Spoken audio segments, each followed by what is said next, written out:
बेटी नेहा थी। जीवन बड़ा मुश्किलों से बीतने लगा, लेकिन अपनी बूढ़ी सास को छोड़कर वो कहाँ जाती। समाज जीने नहीं देता कि इस बुढ़ापे में अपनी बूढ़ी सास को छोड़कर चली गई। इसलिए उसने अपनी सास के साथ रहने का ही फैसला कर लिया। बेटा तो रहा नहीं, लेकिन बहू है कि कोई सुध ही नहीं लेती। दवाइयां खत्म होने को हैं, लेकिन बहू को बिल्कुल फिक्र नहीं है। माँ जी, 1 दिन की दवाई बाकी है अभी, मैं कल दवाई ले आऊंगी। क्यों? कल क्या कुबेर का खजाना उगाएगा? ना जाने मेरे बेटे की बचत कहाँ चली गई। आज अगर वो होता तो ऐसे दिन नहीं देखने पड़ते। और मैं ठहरी बुढ़िया, तो क्या ही जरूरत है मेरे पीछे इतने पैसे लुटाने की। कल को तुम्हारे ही काम आएगी। गुंजन अच्छे से जानती है कि उसकी सास उस पर ताना कस रही है। वो बिना कुछ कहे अपनी बेटी के साथ दवाई लेने चली गई। वो मेडिकल स्टोर पर गई तो दुकानदार ने दवाई के 600 रुपए बताए। लेकिन मेरे पास तो 200 रुपए हैं, कुछ कम कर लो भैया। ये कोई सब्जी मंडी नहीं है समझी, चलो जाओ यहाँ से। तभी गुंजन की नजर अपने पाँव के पायल पर गई।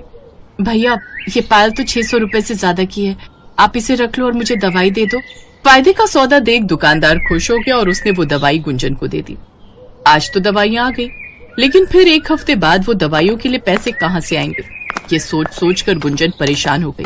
घर पहुंची तो सास चिल्लाने लगी, अरे कहाँ मर गई थी? पता नहीं है क्या तुझे मेरे खाने का समय हो रहा है? अपनी परेशानी को छुपाते हुए वो बोली, माँ जी, वो दवाइयां ढूंढते हुए दुकानदार को समय लग गया, इसलिए थोड़ी देर हो गई। ऐसे ही समय बीता और अब उसके पैसे खत्म होने लगे। गुंजन को आगे की चिंता सताने लगी। एक रोज उनके गांव के श्याम काका उनके वहां आए। सावित्री बहन, ओ सावित्री बहन। क्या हो गया श्याम? मोहल्ले में कोई आफत आ गई है क्या? अरे हाँ, वो शमशेर भाई है ना, उनके बेटे की शहर में नौकरी लग गई है, तो वो उनके साथ शहर रहने जा रहे हैं। अपने पास्ता के व्यापार के लिए उन्होंने काफी सारा पास्ता स्टोर करके रखा था। अब वो शहर जा रहे हैं तो अपनी दुकान बंद कर देंगे, इसीलिए वो सामान फ्री में बांट रहा है। बहू को बोलो जाकर ले आए। अरे इतने बुरे समय में कुछ फ्री में मिल रहा है तो भला और क्या ही चाहिए। जा गुंजन बहू, जाकर वो क्या कहते हैं पास्ता ले आ, और हाँ, बड़ा वाला बोरा ले जाना। अरे वाह, पास्ता? माँ, मैं भी चलूंगी आपके साथ। अच्छा ठीक है, चल। गुंजन और नेहा दोनों शमशेर भाई के पास चली गई। शमशेर ने उन्हें थोड़ा पास्ता दे दिया। शमशेर काका, आप बुरा न मानो तो मुझे थोड़ा ज्यादा पास्ता दे दो। लेकिन तुम इतने पास्ता का करोगी क्या? वो तो पता नहीं काका, लेकिन कुछ न कुछ तो कर ही लूंगी। और वैसे भी घर के हालात आपसे छुपे थोड़ी न है। जानता हूँ थोड़ी सी उम्र में बहुत दुख देख रही हो, कोई बात नहीं, जितना चाहिए दे दूंगा। और तुम घर जाओ, मैं अपने लड़के से कहकर घर ही भिजवा दूंगा। बस फिर क्या था, शमशेर ने उसके घर 2 बोरे पास्ता के भिजवा दिए। ये देख उसकी सास बोली, संभल कर रहना बहू, आजकल कोई यूं ही किसी की मदद नहीं करता। अपनी सास की ये बात सुनकर गुंजन की आंखों में आंसू आ गए। फिर शाम को नेहा ने उससे पास्ता बनाने की जिद की। गुंजन ने उसके लिए पास्ता बना दिया, जो कि उसे बड़ा पसंद आया। फिर एक रोज, माँ, मुझे आज पराठे खाने का मन है, मेरे लिए आलू के भरे हुए पराठे बना दो ना। लेकिन गुंजन, मेरे पास तो आलू है ही नहीं, अब क्या करूं? फिर उसकी नजर पास्ता की बोरी पर गई। उसने पास्ता उबाला और मसाले में उसे बना के उसी का भरवा पराठा बना दिया, जिसे खाते ही नेहा बहुत खुश हुई। फिर घर में कोई सब्जी ना होने के कारण उसने अपनी सास को भी वही खाने को दिया। वाह, ये तो सचमुच बड़ा ही स्वादिष्ट है। बात तो है इस पास्ता पराठे में। अपनी सास और बेटी की बात सुनकर गुंजन के मन में एक विचार आया, वैसे ये काम अच्छा रहेगा, मैं अगर ये पास्ता पराठा बनाकर बेचूं तो अगर आप दोनों को पसंद आया तो और लोगों को भी आएगा, और फिर इस तरह की कोई डिश कभी बिकी भी नहीं होगी। हाँ माँ जी, मैंने सोच लिया, अब से मैं पास्ता पराठा बनाकर बेचूंगी। अच्छा, तो अब घर की बहू घर से बाहर जाकर काम करेगी, ताकि फिर तुझे बाहर की हवा लग जाए। तुझे पता है आजकल ऐसे कितने ही घर बर्बाद हो रहे हैं, ऊपर से विधवा जवान लड़की को देखकर तो किसका मन नहीं मचलता। ठीक है, नहीं करूंगी कोई काम, लेकिन आप ही बताओ, फिर आखिर मैं ऐसे कब तक घर चलाऊंगी? आखिर ऐसी कितनी बचत है हमारे पास?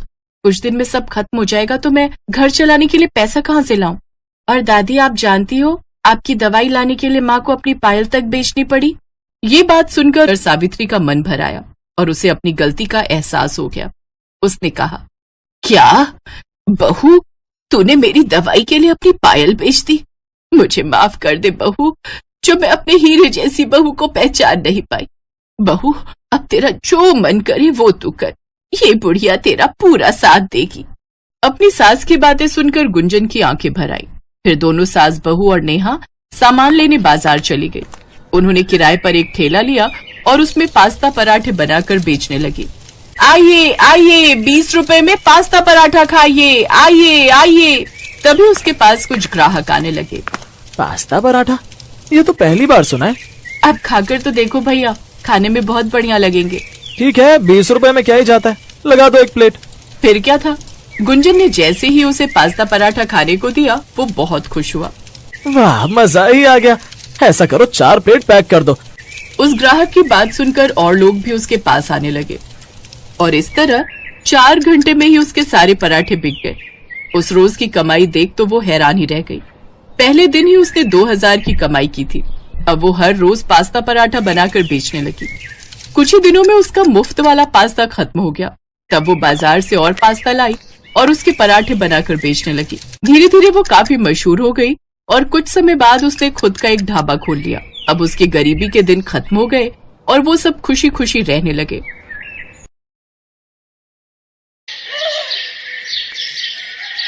पिज्जा किसे पसंद नहीं है, चाहे वो अमीर हो या गरीब, लेकिन गरीबों को पिज्जा मिलता कहाँ है।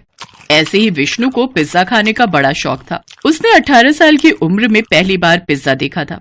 विष्णु गांव का गरीब लड़का था और 18 साल की उम्र में पहली बार पढ़ाई करने के लिए गांव से शहर आया था। पहले तो शहर की स्पीड और रास्तों से उसे बड़ा डर लगने लगा। ये शहर के लोग इतनी जल्दी में क्यों रहते हैं? गाड़ियाँ कितनी तेजी से निकलती हैं यहाँ। हमेशा चौकन्ना रहना पड़ता है। यहाँ तो मेरे लिए जीना बड़ा मुश्किल हो जाएगा। वो गांव से ही अपनी ड्रेस लाया था, कुर्ता और पजामा। कुर्ता पजामा पहनकर ही वो पहले दिन कॉलेज चला गया और देखा कॉलेज के बाकी लड़के और लड़कियां जीन्स और छोटे छोटे मॉडर्न कपड़े पहन कर आए हैं। यहाँ तो सब कुछ बड़ा मॉडर्न है। यहाँ मुझे देखकर सब लोग हंस कैसे रहे हैं? सच में विष्णु को देखकर सभी हंस रहे थे।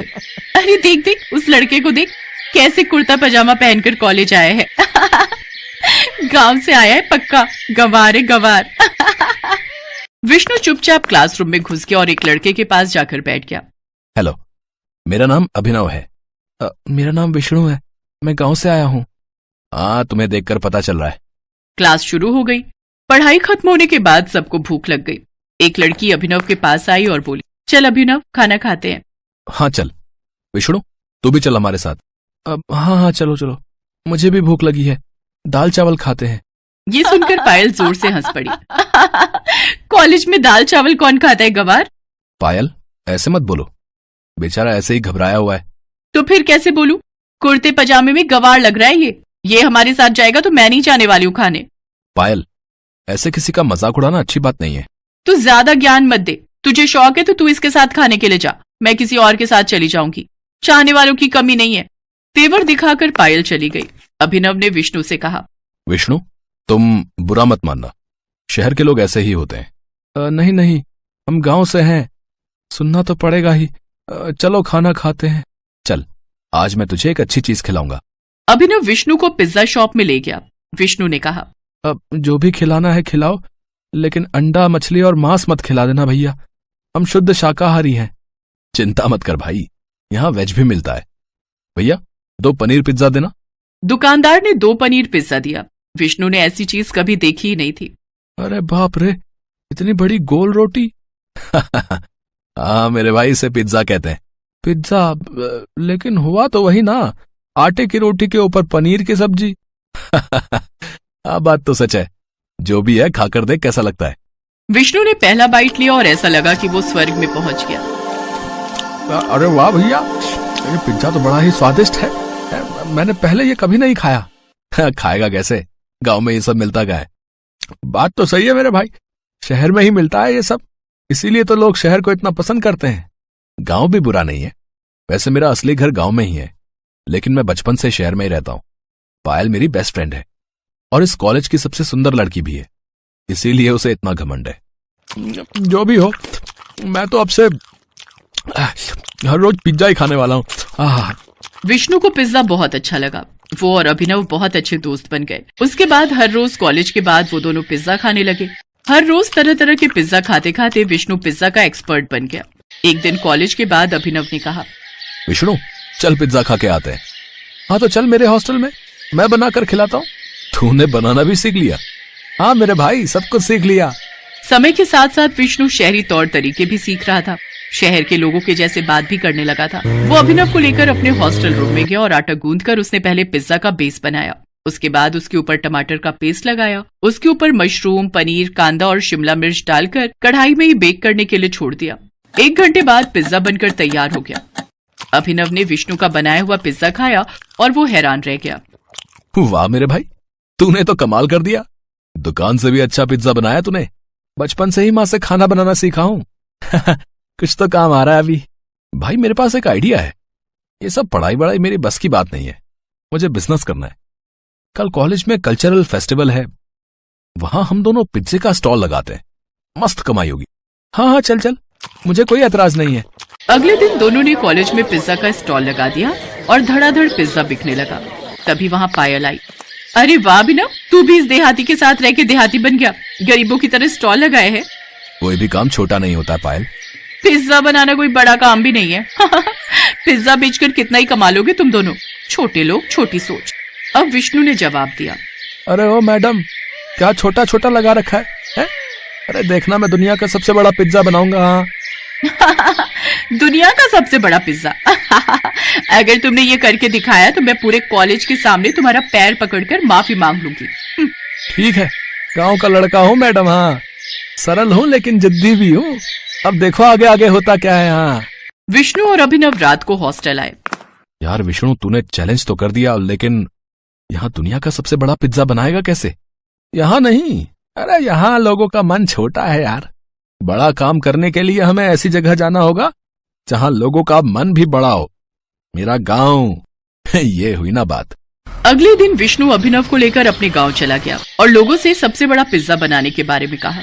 गांव के लोग उसकी मदद करने के लिए एक ही बार में राजी हो गए और विष्णु ने काम शुरू कर दिया। गांव के लोग अपने अपने घर से आटे की बोरी लाने लगे, जिससे पिज्जा का बेस बना। लोगों ने अपनी अपनी गाय का दूध विष्णु को दिया, जिससे चीज बन गया। और सब्जियां तो गांव के खेतों में भरपूर थी। अभिनव ने अपने कॉन्टेक्ट से मीडिया वालों को बुला लिया था। मीडिया वाले गांव आकर दुनिया का सबसे बड़ा पिज्जा बनाने का काम देख रहे थे और टीवी पर लाइव टेलीकास्ट कर रहे थे। तो आप लोग देख रहे हैं एक गांव का सीधा साधा लड़का कैसे दुनिया का सबसे बड़ा पिज्जा बना रहा है।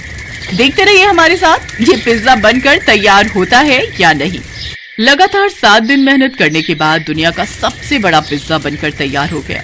गांव वाले खुशी से झूमने लगे और ये चीज टीवी पर टेलीकास्ट की गई। बड़े बड़े लोगों ने ये देखा और अभिनव के पास फोन आ गया। हेलो, तुम लोग अभी फेमस हो गए हो। तुम लोग हर गांव और शहर में हर मोड़ पर पिज्जा की दुकान खोल सकते हो। मैं इन्वेस्ट करने के लिए तैयार हूँ। अभिनव और विष्णु की खुशी आज 7वें आसमान पर थी। उन लोगों ने कुछ ही दिनों के अंदर हर गांव और शहर के हर कोने में पिज्जा की दुकान खोल दी। पैसे हो तो क्या कुछ नहीं हो सकता। 1 महीने के अंदर विष्णु और अभिनव करोड़पति बन गए। पायल ने सबके सामने पैर पकड़कर माफी मांगी। अभिनव और विष्णु बिजनेस पार्टनर बन गए और खुशी खुशी